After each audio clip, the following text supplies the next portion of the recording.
नमस्कार दोस्तों। आज 31 मई है और 31 मई को 1988 ईस्वी से लगातार नो टोबैको डे यानी कि विश्व तंबाकू निषेध दिवस मनाते आ रहे हैं। बात करते हैं तंबाकू के इतिहास की, तो सबसे पहले 1492 ईस्वी में क्रिस्टोफर कोलंबस ने सैन साल्वाडोर द्वीप पर गया तो वहाँ उसको तंबाकू का बीज मिला। इसके बाद जब वो दूसरी यात्रा स्पेन में किया तो वहाँ से वो तंबाकू के पत्ते को लेकर स्पेन में गया और धीरे धीरे सन 1958 में तंबाकू के बीज पूरे यूरोप में फैल गया और यूरोप के औपनिवेशिक के कारण ये पूरे दुनिया में धीरे धीरे तंबाकू फैल गया। सबसे पहले बात करते हैं कि सन 1988 ईस्वी में 31 मई से नो टोबैको यानी कि विश्व तंबाकू निषेध दिवस मनाते आ रहे हैं। इसके मनाने का मुख्य उद्देश्य यह है कि विश्व में हो रही तंबाकू के प्रभावों यानी कि से कारण पर्यावरण दूषित होता है और लाखों लोग प्रति साल मर जाते हैं। उसको बचाने के लिए जागरूकता के रूप में अभियान चलाने का मुख्य उद्देश्य होता है नो टोबैको डे मनाने या कोई भी दिवस मनाने का मुख्य उद्देश्य ये होता है कि उससे संबंधित दोष और गुणों को समाज में जनता के बीच में प्रोत्साहित किया जाए ताकि उससे से अधिक लोग उसका फायदा उठा सकें। उससे क्या नुकसान हो रहा है, उससे नुकसान के कारण लोग बच भी सके। और बात करते हैं कि तंबाकू से होने वाले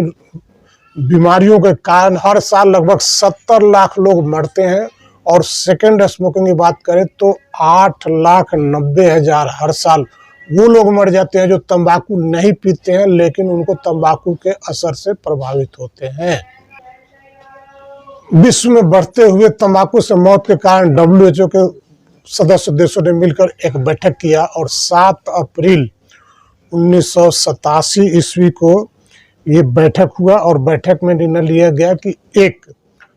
अंतर्राष्ट्रीय स्तर पर पहल की जाए और इसका परिणाम यह हुआ कि 7 अप्रैल 1988 ईस्वी को ये घोषणा की गई यानी कि WHO द्वारा एक संकल्प पारित किया गया जिसके तहत मात्र 24 घंटे डिसाइड किया गया कि 24 घंटे वर्ल्ड को नो टोबैको डे फ्री किया जाए। यानी कि इस 24 घंटे के अंदर में कोई तंबाकू का उपयोग नहीं करेगा और इसका सकारात्मक पहल हुआ, अच्छा लोगों ने किया और ये इसका मुख्य उद्देश्य था कि नहीं तंबाकू पीने वाले को हतोत्साहित किया जाए या छोड़ने के लिए प्रेरित किया जाए। और इसके बाद उसी के परिणाम स्वरूप 31 मई 1988 ईस्वी से हर साल नो टोबैको डे मनाते आ रहे हैं, तंबाकू विश्व तंबाकू निषेध दिवस। और इसका मुख्य उद्देश्य होता है कि तंबाकू के सेवन से श्वसन क्रिया, पाचन क्रिया, तंत्रिका तंत्र, हृदय तंत्र ये सब जो है सो कि नष्ट होने की संभावना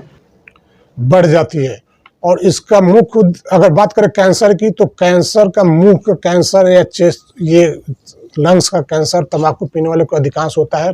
और पूरे 100 में अगर बात करें तो 30% ऐसे कैंसर वाले होते हैं जो तंबाकू के उपयोग के कारण ही होते हैं। तो सबसे पहले 2003 ईस्वी में विश्व स्वास्थ्य संगठन यानी कि WHO ने एक निर्णय लिया। उसके पूर्व संध्या पे 31 मई के पूर्व संध्या पे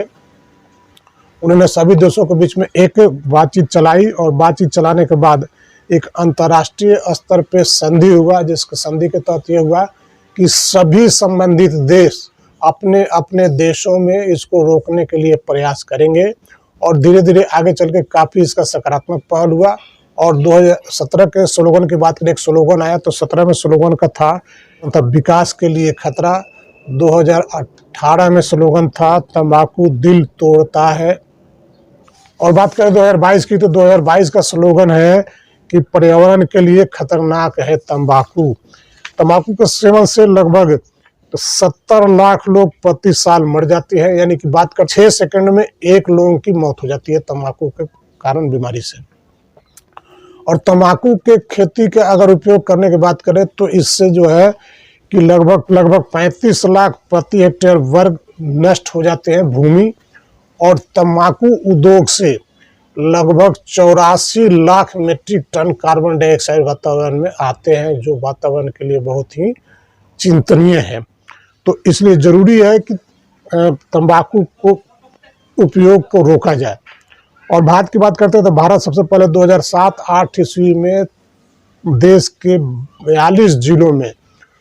इसको शुरुआत किया निषेध के रोकने के लिए, पायलट प्रोजेक्ट के लिए, और 2 जिलों, राजस्थान के 2 जिलों उदयपुर और झुंझुनू को चुना गया और धीरे धीरे आज पूरे देश में लागू कर दिया गया है नोटबंदी प्रदेश के लिए। और आशा करते हैं कि इसके होने वाले दुष्प्रभावों से आप उसको समझेंगे और भारत को तंबाकू मुक्त बनाने में आप और हम मदद करेंगे तब भी जाके, क्योंकि सरकारी प्रयास काफ़ी नहीं है। जब तक जनता इसके लिए जागरूक नहीं होगा, हम खुद शपथ नहीं करेंगे कि तंबाकू से दूर रहेंगे, दूसरे को भी प्रेरित करेंगे कि तंबाकू मत पियो, तब भी जैसे भी भारत तंबाकू मुक्त देश बन सकता है। साहित्य टीवी के लिए मैं लाल बिहारी लाल।